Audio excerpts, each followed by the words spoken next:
I'm not 100% sure what we're going to talk about today. Over the last 24 hours, I've been exposed to something that you might call projection. Projection is an interesting thing. I used to call it the mirror effect. And what it is you're sitting there drinking your coffee doing nothing, and suddenly somebody just attacks you, accuses you of doing all this stuff that they're doing, not that you're doing, that they're doing.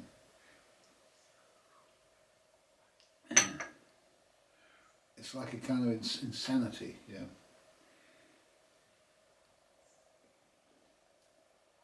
Now I just watched Tucker Carlson, and he's talking about how everybody shuts you down, tells you to shut up instead of answering the question. And he goes on and on and on and on and on about this for about half an hour. And then he says, can I have some questions? You get some questions, then somebody says, what about having an amnesty for the farm workers in a nice way? And instead of saying what he said, he should answer the question. Everything. Yeah, shut up! How dare you have such views? You know. It's kind of like he's doing what he's accusing other people of doing. Yeah. What he doesn't like in others, he's doing himself to others. Yeah. It's peculiar, really. He sees the problem in others, yet the problem is in himself. Yeah, yeah. The problem is in himself.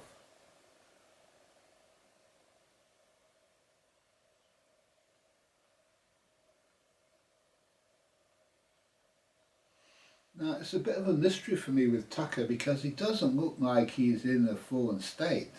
He didn't when he was saying this. And normally the problem happens when one person is in a fallen state and the other person that they're accusing is in an enlightened state. So if you're in an enlightened state, you're in reality. Everything, you can see the truth, everything truthfully. Yet, if you're fallen inside your mind, you're acting through the eyes looking into your own soul. So you see yourself first, and then yourself with respect to the outside world. So the outside world you're looking at is really something that relates to yourself rather than the inside of yourself, rather than just the reality of what's outside, what's in front of your eyes, this cup of coffee, this thing here. Why are we thinking about anything else?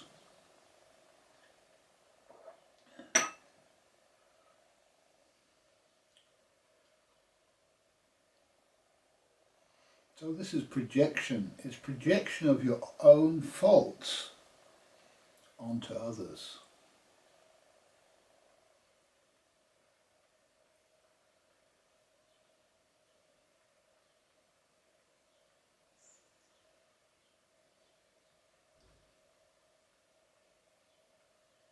Why didn't you thank me for doing that, what I just did to you? Well, dear, I'm drinking a cup of coffee. Didn't occur to me. Why do you need thanks? You understand? The one is coming from the me, from the look what they did to me yesterday, and why don't they do something in the future? You know, they're lost in time, right? Whereas we're sitting there drinking our coffee, thinking, "Oh my God, do I really have to put up with this?" Now, Heraclitus said that enlightened people are in the same one reality, yet all the fallen people fall into their own minds and they've all got a different reality, you know? And nobody's seeing the same thing.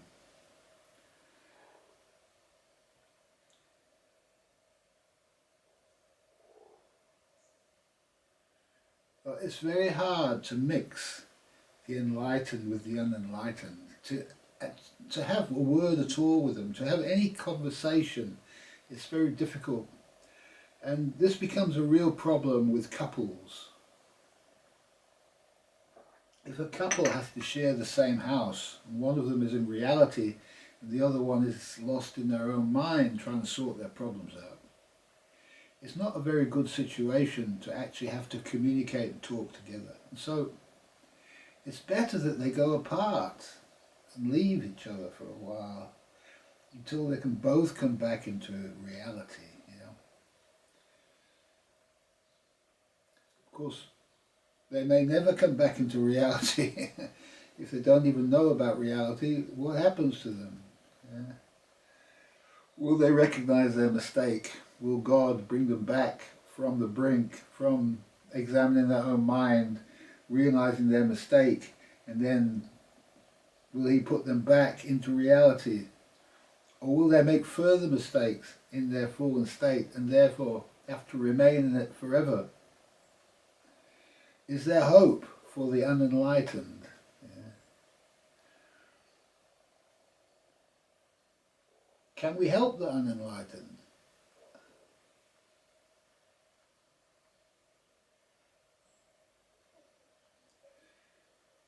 We can't pander to them. If they've made a mistake and they're coming at us, we have to try to tell them what their mistake is. We have to correct them.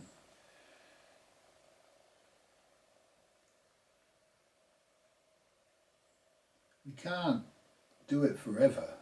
We have to give them a chance. Now, the other thing that can happen is people can have too many words put into them. So if somebody's projecting at you and you're giving them some advice about this, you can only give them so many words. At a certain point, they have to rest, they have to be quiet, they have to somehow absorb those words. And if you put too many words into them, it just becomes terrible for them. They have to explode into insanity. Thousands of words come out of them. Yeah. I don't know if you've had this experience where you just receive message after message after message on your phone. It's just coming at you. It normally means that you've said too much. And for some people, you can only say a little bit, and then you've got to go away and let them ripen it. You know.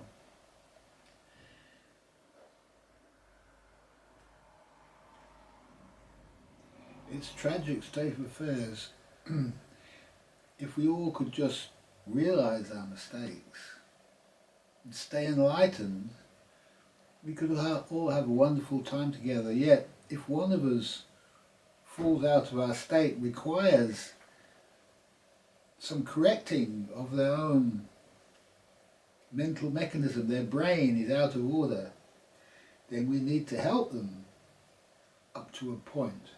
Yeah. Now, if they get completely lost in their mind, that's a form of insanity, and we can't really spend too much time together with people like that. We have to let them go. Yeah. And sometimes that involves us moving out.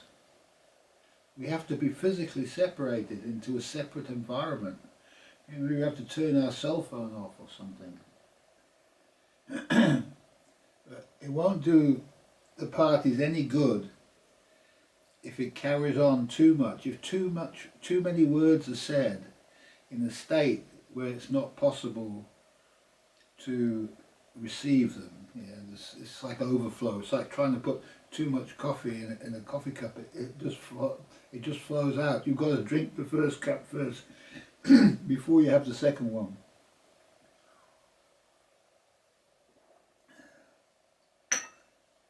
I'm going to finish my coffee and then we'll see what we've got to say next.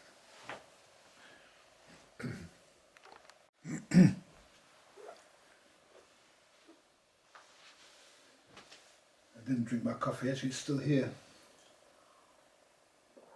Now, I just watched a little bit more Tucker, and the next thing he's talking about is, should you be allowed to have dual citizenship?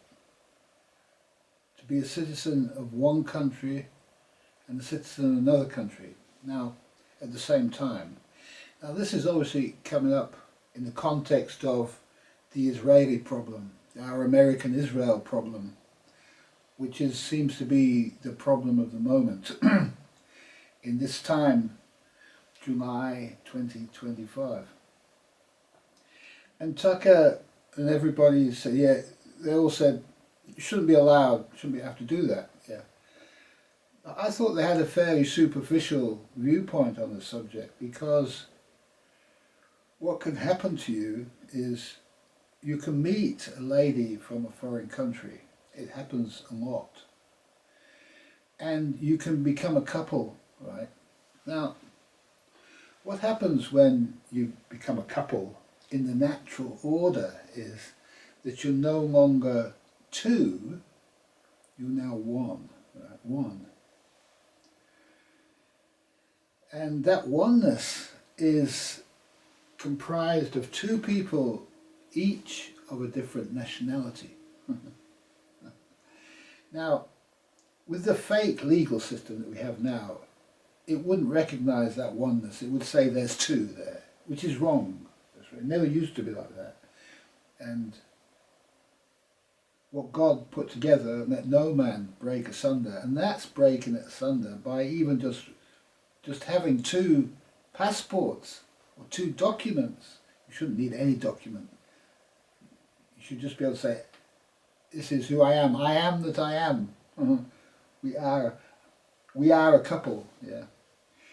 And you should be able to travel to her country, to your country, any country you like, yeah? And you should be welcome wherever you go, as a natural human being. And it's all unnatural organisations that have created the paperwork. Okay.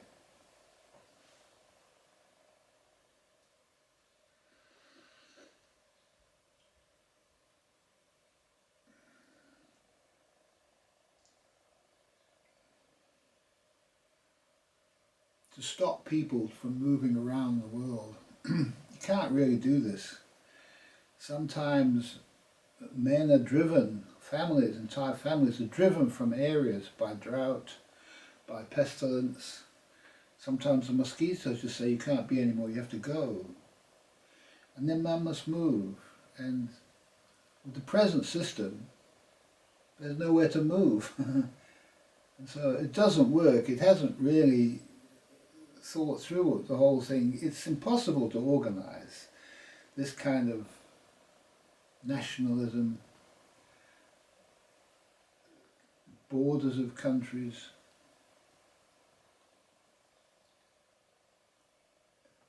They don't exist in the natural order.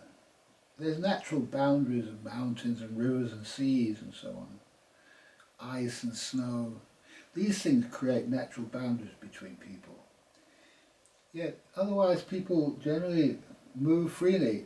Normally people are too busy to move freely. They're just busy getting on with their lives, and they don't find any reason to go travel into remote parts of the world.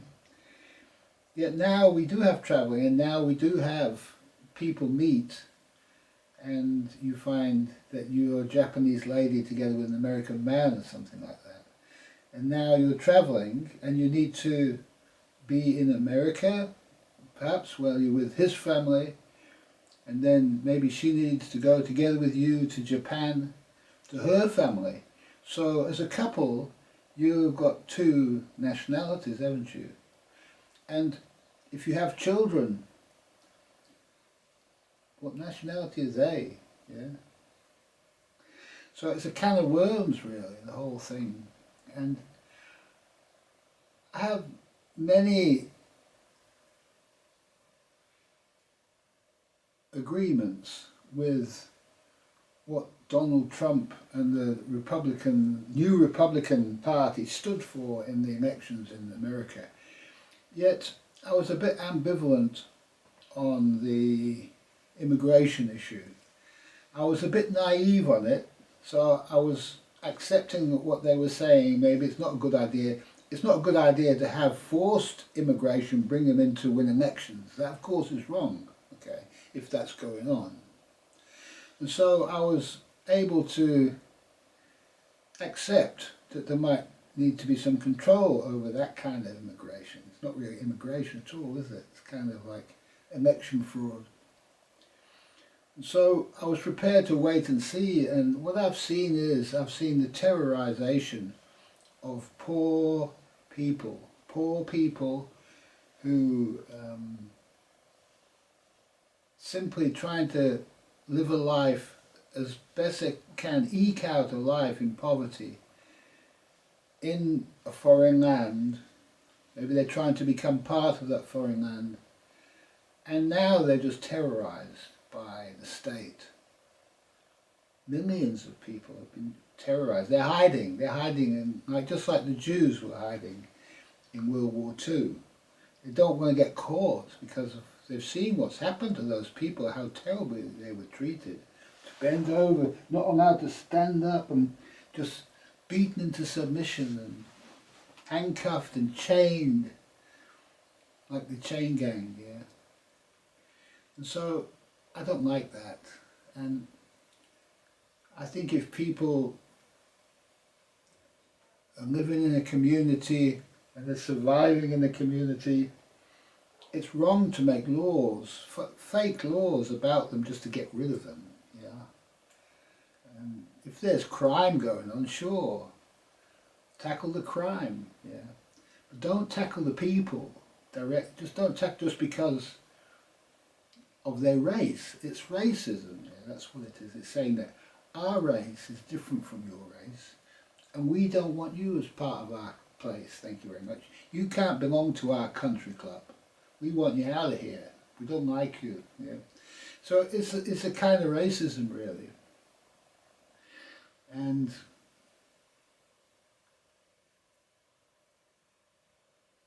I also don't like the fact that there's so many immigrants coming into our country. Say our country, this is my country.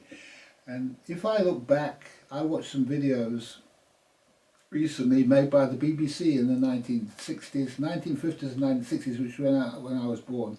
And there were some videos of the people having the day off at the beach. And they were all the same people. They were all white, working class British people with children, yeah, making sand castles and just all doing the same stuff, sitting in deck chairs, a uniform, agreeable mass of people. And if you went and took a video of it today, there'd be all kinds of races and different things going on, and there wouldn't be the homogeneity that was shown in that video. And that's a result of immigration. Yet that immigration is really a result of the British Empire interfering with their countries that those people lived in. And it's also a result of the wars that have been caused by our American Israel, which has sent all these people into our country as part of our karma, right? Now, it's not widely known that America stole all of the land of the Mexicans. The Great Plains were part of Mexico, California was part of Mexico, Texas was part of Mexico, and our American Israel wanted it and they stole it, okay? They basically stole it and drove the people off. And so these people that they're complaining about, who've crossed back across the border, they've crossed back into their own land, really. Even though they're second-class citizens there, it's really their land, much of it. And so there's a karma there. If you steal people's land, well, they're going to come back, aren't they? They're going to come and bother you about it. And so it's part of the karma, if you like, of America to have a lot of Mexican illegal immigrants. And as it is our karma to have a lot of Syrian illegal immigrants, or Ukrainian illegal immigrants, or wherever else we've caused problems and wars in the world. To have those people in Africa, we've got disturbed a lot of people in Africa, so we've got a lot of African immigrants now. People from Mali, from the Gambia, Senegal, places like this. People are coming over. Because it's unlivable in those countries now, because we put our political system in place and now it's all corrupt. Now,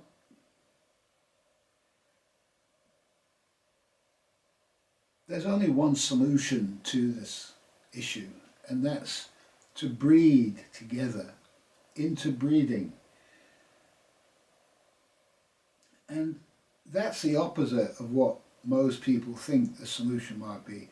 The solution, they generally think, oh, we want to be British, we want to keep our national heritage and all that. Well, I'm sorry, mate. Those people wanted to do that in India and in Pakistan and in Senegal and all over the world. They all wanted to do that, but you messed it up for them, mate. So now it's your turn to have it messed up. And so you have to suffer your karma, yeah. And the karma is you now got mixed races in Britain, yeah. Of course, this applies to any country in the world. It's universal. And so the only solution to it is to integrate all of the races into one, yeah? And that's done naturally, by God chooses a man, chooses a lady, puts them together, they have children, and the process goes on from there. Opposites come together, balance out everything, and in the end, it may take 1,000 years, but in the end, it will produce something better than what it first started with.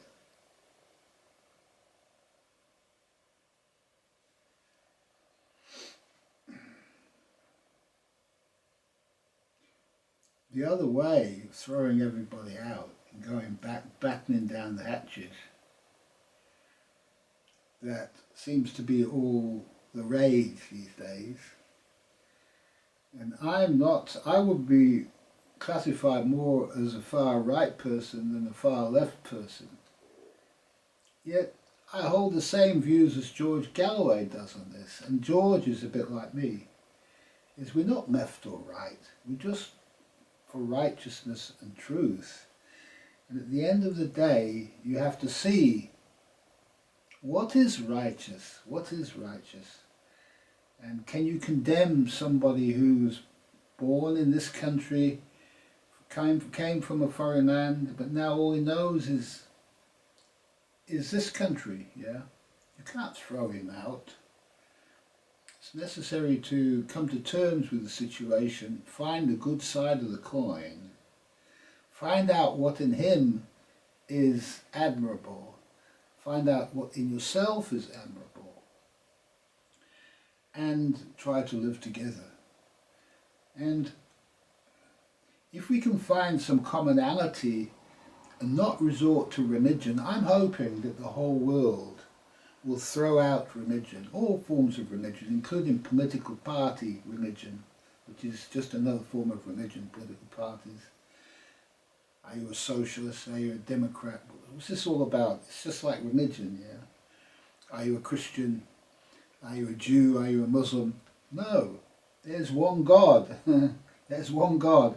And it isn't the God of the Christians, isn't the God of the Jews, isn't the God of the Muslims. It's God. God the Father, God the Creator of the universe, okay, the power that puts a life into all of us, that we're supposed to aspire to becoming one with, yeah. When we're at our best, we're one with God. The idea of God comes from our own image. We created God in the image of man, and God created man in the image of God. It worked from both sides to the middle, yeah? And when we realize, God realization it's sometimes called, when we realize that there's no separation between God and man, then we become enlightened, yeah? We can see reality, we're not bothered by it anymore. And hopefully we can find a way to live together with our brothers and sisters in God. And those brothers and sisters in God can come from all the different ethnic backgrounds, from a Muslim ethnic background, from a Hindu ethnic background, from a Sikh ethnic background, from a Maori ethnic background, from a North American Indian ethnic background, from a Christian, Catholic ethnic background, from a Protestant Catholic ethnic background, from an evangelical Christian, our Israeli American background.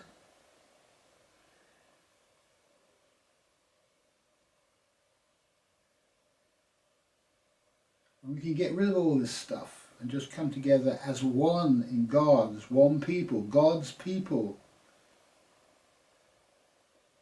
God chooses his people individually. He doesn't choose one race. He's not a racist. God is not a racist. Yeah. God treats every person on an individual basis. You're either enlightened or you're unenlightened. And he doesn't save anybody permanently. It never saves anybody permanently. Every one of us can make mistakes and fall back into a fallen state where we have to learn our lessons. And God deals with each one of us in that way as an individual. There's no that this group of people is more important than any other group of people. God is not a racist.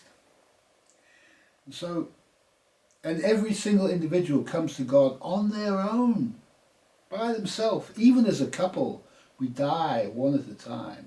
Yeah. And we meet our Maker one at a time.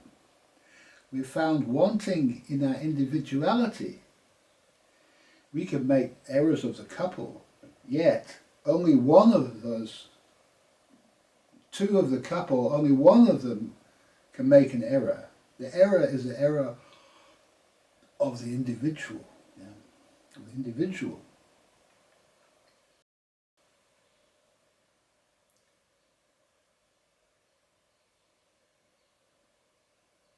And every person needs to be judged as an individual.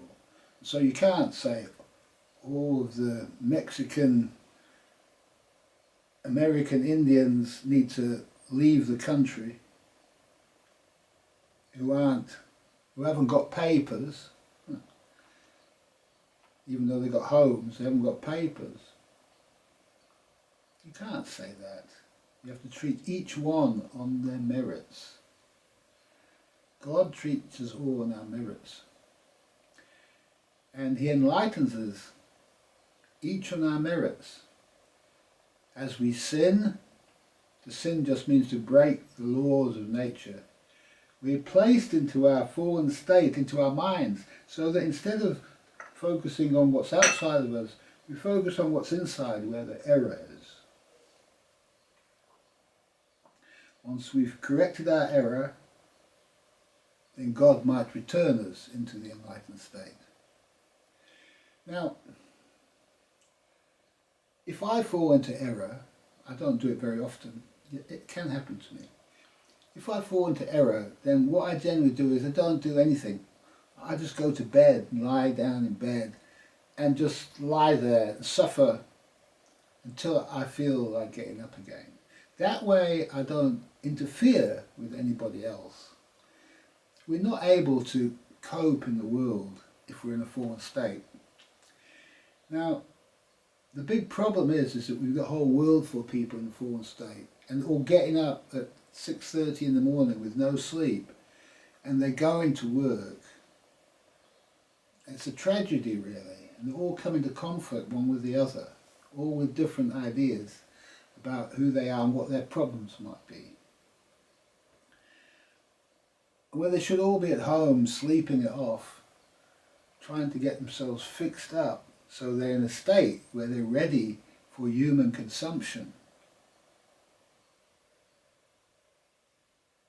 Now the quote scientists have come up with a solution to this problem called Prozac or similar, thousands now of psychiatric drugs. And there are millions and millions and millions of people out there all taking psychiatric drugs. Donald Trump probably takes psychiatric drugs. That's why he does what he does. He's got no conscience. That's what psychiatric drugs do. They take away your conscience, so even though you're lost in your mind, you still think you can function. And it allows you to function longer. But it's only a vague semblance of functioning, it actually causes more harm than good.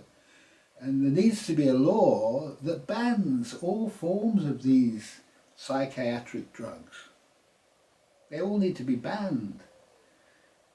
And how you stop the people making it, they need to, what people making this stuff needs to be shut down and proper livelihoods found for them to do. And that is the start of solving the problems in this world. If people like Donald Trump had to suffer the consequences of their conscience without the artificial aid of psychiatric drugs, well, things would even out a lot quicker. But as it is, we've got all these maniacs on psychiatric drugs taking the world into World War III, right? Now, World War III is not a bad thing. When the world becomes in such a mess as it is now, it needs something to destroy something. And so we have to look on the bright side and realize that God is just rising up one evil against another to fight the war of Armageddon, to clear the air, to clear the planet, ready for the start of a new aeon, really. And that is the aeon of the order of poets, bards and druids. The time, the aeon of Adam, eye of light. And that was the avatar of synthesis talking to you. Thanks for watching.